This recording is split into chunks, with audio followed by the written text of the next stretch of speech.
into the Hangouts is now being broadcast, and if I wanted to stop the broadcast, I'd hit this red stop broadcast button, and as you can see here on the right hand side, it says that we are live. And I can go back to myself simply by clicking on my picture here on the right hand side, and then back to Chris, so I can control who is actually being featured. Now if I click away from that, there was the function, Chris, that the person talking would show up in the screen. I'm not quite sure how that works nowadays, but it does work. I think it works if you don't actually click any of the either boxes. It goes with a voice prompt. Yeah. Although I find that quite irritating, because if Yes. the conversation bouncing back and forward, the video then starts bouncing back and forward, and it can get annoying. I don't know, you're agreeing with me, having watched many other people run the Hangouts. It gets irritating, so you're better off having the admin basically controlling the camera feed. Now, the only thing about that is the admin needs to remember that they're also controlling the camera feed, and if somebody, and it's easy to make the mistake, if somebody has like a mind map and the admin forgets and the camera's on them the whole time, well then you don't get to see the mind map. Absolutely. You need to remember, if you're going to go down the option of using the blue box, in which I do advise, you also need to remember that you need to think about that during the call and flip back and forward between sort of video feeds. Absolutely. And so let's just quickly run through the apps. If we run from the top one, Chris, this is the chat app, and as you can see, there's a chat box on the right hand side. So if I'll just put hi Chris here, and you can see that I've just got the message and I can reply. And that's it, I've sent hello. Okay. And the next one down is the screen share. So effectively, I can pick which screen I want to share. As you can see, I've still got the mind map. So if I click on that and share. Yeah, I can see the Hangout 101 mind map from Mark's video feed. I can't see Mark anymore because obviously he's chose to share his computer screen. Of course, he can click away from that and come back to himself. Additionally, what you can also do with the screen share, Mark, I'm not sure if you can show it, but there's an option to either share just a particular window. You can share the full screen, and if you're like us and have more than one screen, you have the option to share screen 1 or screen 2. It gives you many different options when you go into screen share. It's actually jammed at this end, Chris, which is interesting. What you want to do is click the screen share option again. It's not allowing me to do that, actually, so it's a bit annoying. Here we are. There we go. Yeah, that's you back now. Yes. And then there's the Q&A session here. So opening up a Q&A app. It's actually come up and said this feature is disabled. You can only turn this feature on and off on the Google Plus event page for this Hangout on Air before the broadcast. So basically what that's telling you is if you want to turn that on, then you need to have your sort of Google Plus page live as well, and then people can be, you know, the questions are going to appear within your Google Plus feed. Yeah, absolutely. And then there's a capture feature here, so I can take a picture of Chris. I got you before you smiled, but okay. I had a sign for the picture there. I had the pose for the camera. Yeah, so you can take snapshots during the call. Cameraman here, it's just opening the cameraman, and here you can decide, you've got various settings, so you can show or hide participants in your broadcast with the button, and it's pointing to the camera button. And so you have that option, Mark, but because I'm an attendee, or I'm also within the live call but not the sort of admin running the call, I don't have the cameraman option appearing in my sidebar. Now normally it does appear within my sidebar if I'm admin on the call, so what that's telling you is basically you're the cameraman.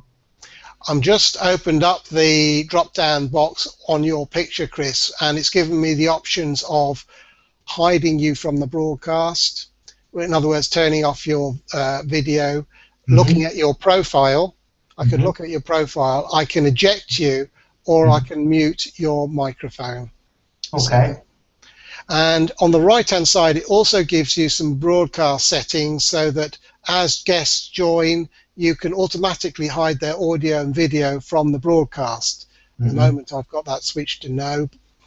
And then broadcast the large video that I see to my audience and hide the other video feeds. So I can hide the other participants in the Google Hangout.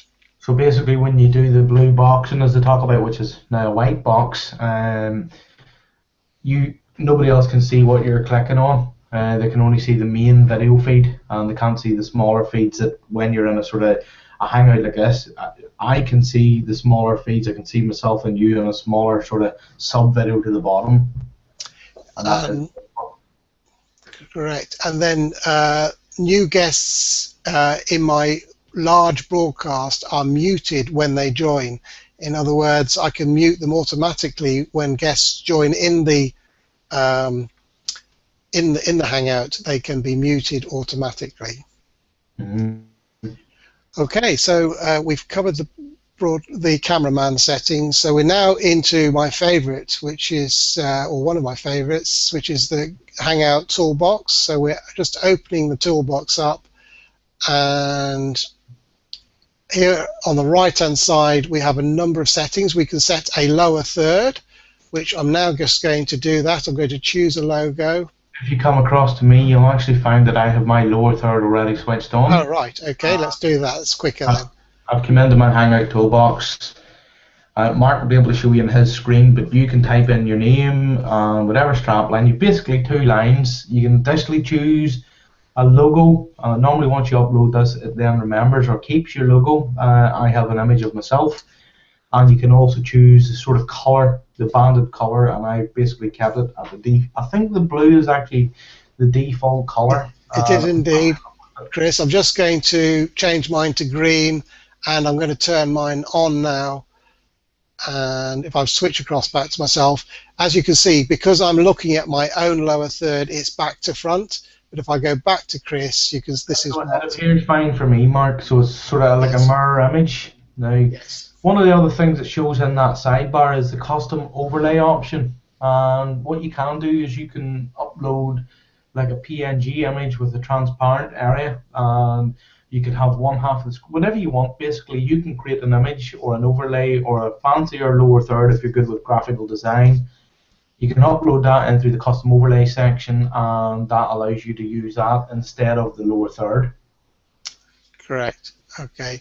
And And we well, the can. last thing I can see there is you can save your preset, so you can upload a preset and then save that and use that in future, in future. Correct. And so up here we've got volume control, and then it's not as a smiley face that I can't actually access.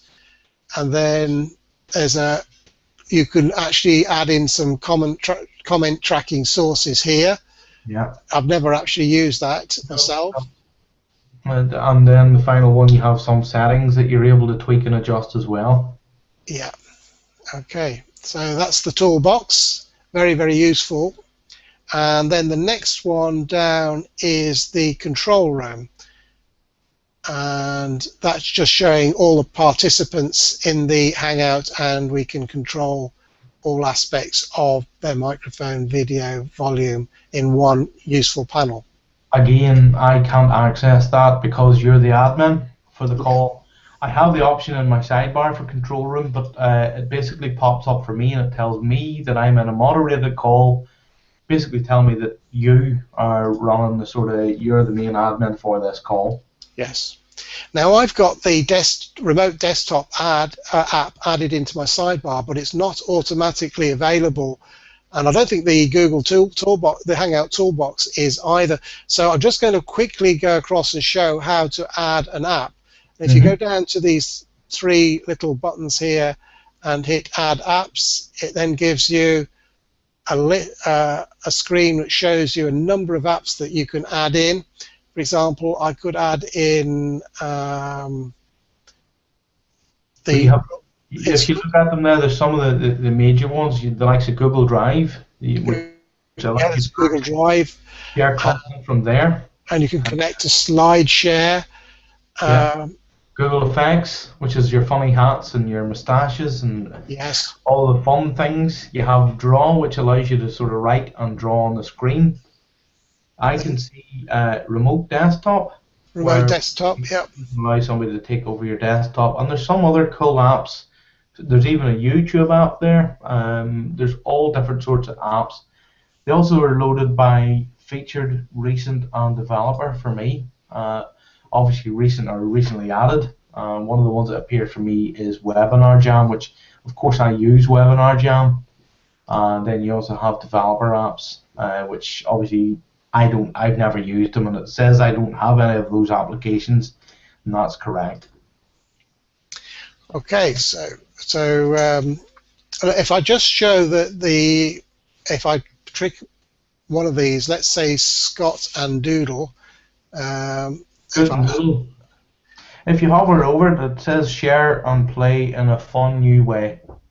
And so this app, if I chose to add it, wants to know who I am on Google, wants to view my email address, wants to view basic information about my account, wants to view a list of the participants in my Hangouts, and view and manage my audio and video feeds. So if I accept that, then I'm accepting that Scott and Doodle can access all this information. And it may be that they want to use that information for marketing purposes, and so you have to decide whether that's a price you're willing to pay to access their application. That's correct. Because I know how things work, I would say no to that, because it's not an essential app that you Yes. need to use. So, in my opinion, they don't need that information from me. Okay. I've got the remote desktop app loaded, Chris. hmm Now it says the remote desktop requires a refresh in order to work. So if I Okay, we've actually lost Mark because he's hit refresh. I don't know if he's been kicked out of the call or if he's going to come back in again. We'll wait and see. But at the moment, I'm going to carry on recording the screen from my end of things and see if Mark is back into the call. You there again, Mark? Hi, Mark. Yes, hi Chris. Um, you can hear me okay? Yes, I can. So Basically, I've sent through a request. It says help Mark Salmon, and I've clicked the button, which is the remote desktop app. And you're basically accepting my offer. So this must mean that I can now control your computer. Is that correct? it says on my computer that you're now helping me. Yep, I'm now helping you. So I could. Yes, you. I'm highlighting things on your computer. I'm fit to move windows about. Yes, you can do anything. So I can now log into your computer. If I wanted to bring up the mind map, Yeah. open the mind map up, minimize the mind map, I can do that. So basically what Mark wants to do, if he has a problem with his computer, I can see and also navigate around Mark's computer. Of course, you want to be there on the call. You don't want anybody accessing your computer without you obviously giving them permission. But should the situation arise where you have a problem and there's somebody technical on the other end, you can use this app and allow them to come into your computer and control different things on your computer. And then when they're finished, they're going to select end and obviously log out. So I'll select end, Mark, and I'll log off your computer. Okay. And that's it. It's remote desktop is now closed, and I'll go back to the normal sort of chat function. Okay. So that was quite an interesting exercise there. And then let's have a look what else. Then we've looked at the Hangout toolbox. I was just going to add in the funny hats one, Chris. I'm not sure that I've got that loaded at the moment. Effects. Google Effects, that's it. And you had it on randomize the other day, but it's if you come across to myself, I've got myself a hat on. I love this application. By sort of default, it does follow you about a bit. It can make them light-hearted. You've headwear, you've got eyewear. Yeah. Oh, look, I can give myself a beard as well. Props. And one of the other things, let me just remove those effects because it's annoying. One of the other things that you have is sounds. Yeah. You have an option of sort of clapping that tell crickets. Drum roll, please. You know, you've different sort of comical sounds that you can add in. And they're just. I've just told a joke. And the other thing that they've just added in is backgrounds. They've just added backgrounds in as an experiment. So I'm just going to add a background. I'm now going to go onto the beach, and you just need to adjust the contrast button here. There we go. So that's me on the beach. Or I could actually be in the snowy wastes somewhere. Well, actually, if you come back across to my video feed, there's an option there for randomize. And it's basically randomized, and I think it'll give you like a minute or 2 minutes with this, and then it'll spin and it'll give you something different again. Oh, right. I'm not sure, or maybe you have to click it each time. Let me see. Oh, yes. It's like a. It's like a slot machine where basically you pull the arm of a slot machine, and like I'll do it now, and you see 3 wheels spinning, and it randomly gives you a different effect that you don't know what you're going to get. I'll tell you go through the call, so. That suits you actually, Chris, that one. I'll keep them. You can have a bit of fun with the Google Hangouts as well. Options. I love it. I love it. So let's just go back and see if there's anything else that we need let's to go back to seeing a normal. And the other good one is this one on Google Drive, where you can actually share documents on your. That's right. On your drive, so I could share documents, or create shared notes, or create a shared sketchpad even. So, as I say, that it's very, very powerful, this software, and I'm just going to turn off all the effects. So that's a quick overview of the Google apps. I think you're going to have some fun playing with those, as we have, and. Basically, what you want to do is you want to get in and play about with it, get used to it. It's a bit of fun. Obviously, you can treat it serious as well. You can treat it serious, but you can also have a bit of fun with the app. They have the fun side of things, and they also have the ability to sort of, as we've said, do serious things or teach people or interview or do whatever you're going to do with the Google Hangout platform. Absolutely. Okay, I think we'll end it there, Chris. I think we've shown everything that we need to, and as I say, everybody can have some fun with that. So I'll stop the broadcast now.